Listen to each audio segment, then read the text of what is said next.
Welcome back, everyone, here to Bronx Talks. Today, got a very special video for you guys. We are going to be going over the Yankees' biggest questions for the upcoming 2023 season. Me and Christian both came up with two questions each.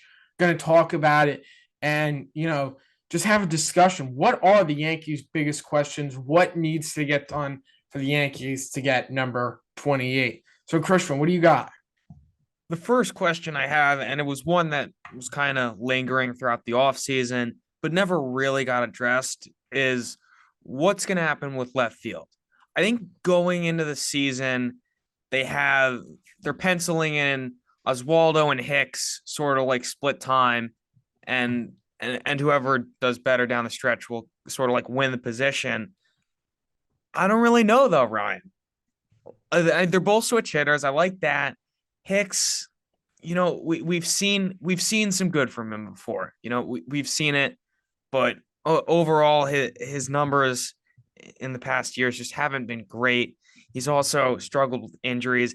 And Oswaldo, look, I really liked what I saw from him, but he also might be more of like a utility guy. And left field, he came up as a shortstop. So I know he played the outfield great last year, but are we really comfortable sticking him in left field? And then you also have some depth pieces like Rafael Ortega. So will take over? I really don't know. And I'm kind of interested to see how it's going to play out. Yeah, it's definitely interesting to see what happens there. I'm not totally worried about it because I do think the Yankees have a plan. I do think the free agent market was not what they were looking for in terms of guys to take over that left field position, which I understand. And I think they're going to wait till the deadline to address that position. Unless someone like Rafael Ortega or somehow like Oswaldo Cabrera takes over full time. But I think that position's going to get addressed at the deadline. So I'm not too worried. But it is going to be really interesting to see what the Yankees do there. We heard some talk the other day about Judge potentially sliding into left field. So Stanton can play right on days Stanton's not DHing. So we'll see what happens with left field. Certainly interesting. The next question we got is Clay Holmes. Can Clay Holmes return to the first half Clay Holmes we saw last season? Obviously, Clay Holmes' first half that he had last year was really solid. It was unbelievable. He was lights out. At that time, he was by far the best reliever in baseball. And it was like, okay, ninth inning, we got Clay Holmes. Game's over. No one could touch the sinker. And he was literally unhittable. Made the all-star team. But then in the second half, he had a lot of control issues. It really started against that game against the Reds. He, just didn't have it. And throughout the rest of the season, he was hitting batters and he couldn't find his control. And he wasn't that great. He was coughing up some games. He wasn't that great. He still had a really solid season overall, though, and did kind of work it out in the playoffs, which was great. So it's not like he was just abysmal the second half. He did kind of turn things around a little bit, but we are looking to get that first half Clay Holmes back. I don't know if he'll be totally lights out like he was for that long stretch, but we just want the Clay Holmes from the first half last year just be solid and be our closer. That's what I want to see from Clay Holmes. I love it. He's my guy. What we saw in the first half, it's probably not sustainable. The BABIP numbers, balls in play, it was unrealistic. But what we saw in the second half, the walking batters, hitting batters, he's not on a roll as Chapman. All right. So if he could just stay consistent, do his thing, throw a sinker over the plate, I think we're going to see a very productive and solid season from Clay Holmes. Absolutely. Now, the next question I have is what's the deal with the shortstop position? And I guess I'm wondering how it's going to look down the stretch. I think right now the Yankees are going into the season and they're going to look to have Oswald Peraza as the starting shortstop. I know they said it's going to be a battle between Volpe, Peraza, even IKF, but I think they want Peraza at short. That's who I would actually like to start to begin the season. But I'm curious, does Volpe make that jump? I think he definitely has the capability to, although I don't know. Are the Yankees going to sort of hold him down like they did with Peraza? Or say Peraza's not really fitting their need and Volpe's, hot in AAA, are the Yankees going to pull the trigger and bring him up? So I'm interested to see what the Yankees do with that. I'm also a little concerned because the way they handled the shortstop position last year was a disaster. But it's a new year, so let's hope they can manage it a little better.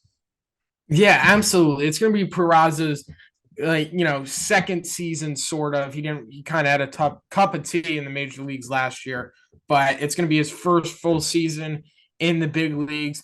I expect big things out of Peraza. I think he's a really solid player. I think he's 5-tool player, really, really solid. And Anthony Volpe, I do think, and I almost believe this 100%, that Anthony Volpe is going to make his debut at some point next season in 2023. But the question is, what are they going to do? Is Peraza going to be the starter? Is Volpe going to take over and be the starter? Is IKF going to be the starter? We don't know. But we should not know right now, right? They said it's going to be a battle in spring training, and it's going to be let the best player win as of right now. So we shouldn't know the answer right now, but we will soon, and I'm trusting the Yankees. And let's hope they can get the job done. They do have two really talented players in Peraza and Volpe, so it's kind of like you can't go wrong either way, I guess. But we're going to find out. The fourth and final question that we have is Josh Donaldson. Obviously, last season, Josh Donaldson, he didn't have a great season. It was the bottom line. Struggled constantly, could never really get in that groove on that the Yankees were looking for. And many fans, he was just kind of like, all right, he's about to break through, and it just wouldn't happen. The strikeouts and just not a lot of competitive at bats, and was not good at all in the postseason. But the Yankees are sticking with Josh Donaldson at least for this 2023 season, and it looks like the Yankees believe that he can turn it around. Aaron Boone said to the media yesterday, "You're crazy if you think Josh Donaldson can't have a bounce back season in 2023." Brian Cashman said some things about Donaldson believing in him. So the Yankees believe in Josh Donaldson. They when they acquired him, they thought he was going to be a lot better than what he was. It wasn't just for the money. So if Josh Donaldson could have a bounce back season and kind of solidify that position at third, and if he could provide some power with his defense that we know is really, really well, we've seen that already. The Yankees could get a big upgrade at third base, and it would just be an awesome addition to that offense. Yeah, I don't know if I'd say the Yankees. I know they've said that they believe in him. I don't know if they actually do. It's hard after watching him the whole season last year and thinking that he's going to be able to turn it around. I hope he does, but I think he can turn it around, it's a Christian. difficult thought. And I mean, kind of group it into the same question.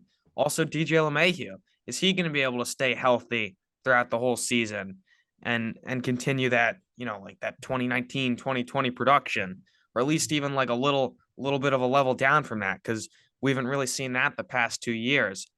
Because we really need one of them to step up, or else we don't have a third baseman.